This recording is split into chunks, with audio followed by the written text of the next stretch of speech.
Let's have a look at what's making news in print and online this morning, and we're joined by Deakin University Research Fellow and rural podcaster Kirsten Dioprese. Kirsten, good morning. Where are you coming to us from this morning?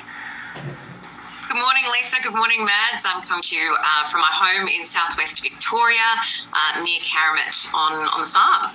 I wish I could show you. It's still dark outside. Well, we always love knowing, because you do pop up in a few different places, normally in rural Australia though, and we're going to move down to Tassie to talk about this first story about lobsters. Tell us what's happening.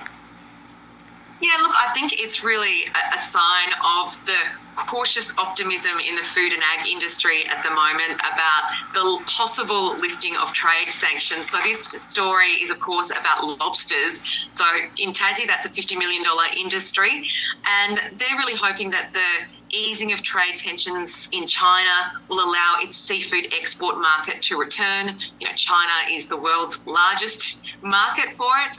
And look, the federal government has announced that it is getting seafood and wine, it's making it its top priority, getting that back into China. Now, China recently lifted its 80.5% trade tariffs on Australian barley, which was great news for people in my region and grain growers right across Australia.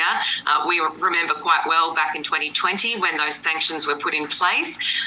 Really, that was sort of widely held to be a reaction to Australia, commenting or demanding some answers and inquiry into the origins of COVID-19, and that, of course, sparked the trade war, and we're still really feeling the effects of that now. But now that things are easing a little bit, there is increasing hope, and so the Trade Minister spoke to the newspaper just recently, reiterating that wine and seafood are a top priority to lift those sanctions.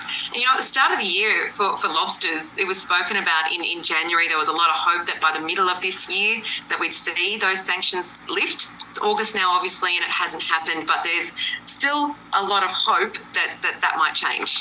We did get some good news yesterday about the tourism industry in Australia. China's officially lifted its ban on group tours coming to Australia, so lots of hope for the tourist industry that that's going to help see some of those mass numbers come back in. Still some tension between the countries, though, over the detention of Australian journalist Cheng Lei, and there's that heartbreaking letter that we've heard from her that we've been reporting on this morning. How are the papers covering that?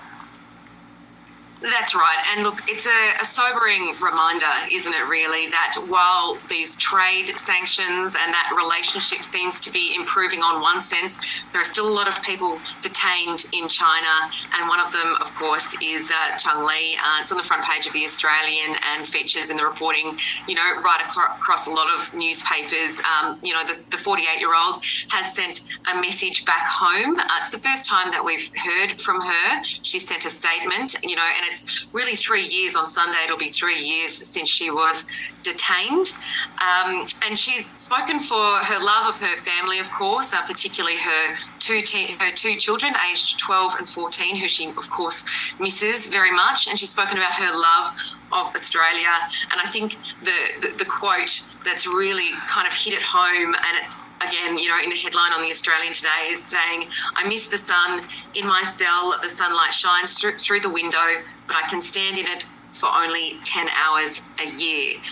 She talks about how she hasn't seen a tree in years, and talks about her love of the Australian countryside, of the black humour in Melbourne, about its weather, about the theatrics in Queensland, about the fun and bustle of markets, and she talks about her sort of migrant upbringing and the food stalls.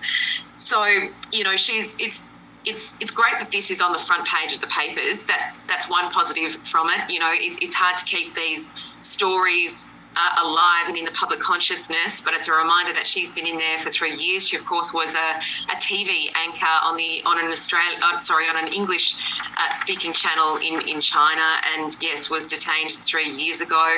And her partner spoke on 7:30 on the ABC last night and spoke about how she's just trying to remain optimistic, but he is concerned for her well-being, particularly being separated from her children.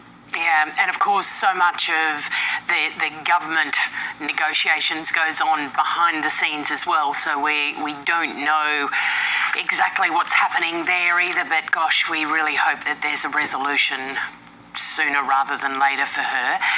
Speaking of tensions in the region, we got a new portrait of Kevin Rudd yesterday, the former Prime Minister, and a warning from him. Yeah, that's right. Look, it was, funny to see Kevin Rudd on the front page of the papers. Back there again, it's 10 years since he was the Prime Minister, but of course he was there to unveil his official portrait in Parliament House. And yes, he did talk about tensions, which I will return to in a moment, but I wanted to have a look closely because it's a bit of an interesting one. There are for an official portrait, there are some features there that you wouldn't normally see. His cat is there.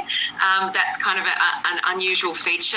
His study is where he's sitting in his Sunshine Coast home, and apparently the artist Ralph Hemans was quite taken by how many books he had and the Chinese vases, and that of course is a nod to his understanding of China and knowledge in that area.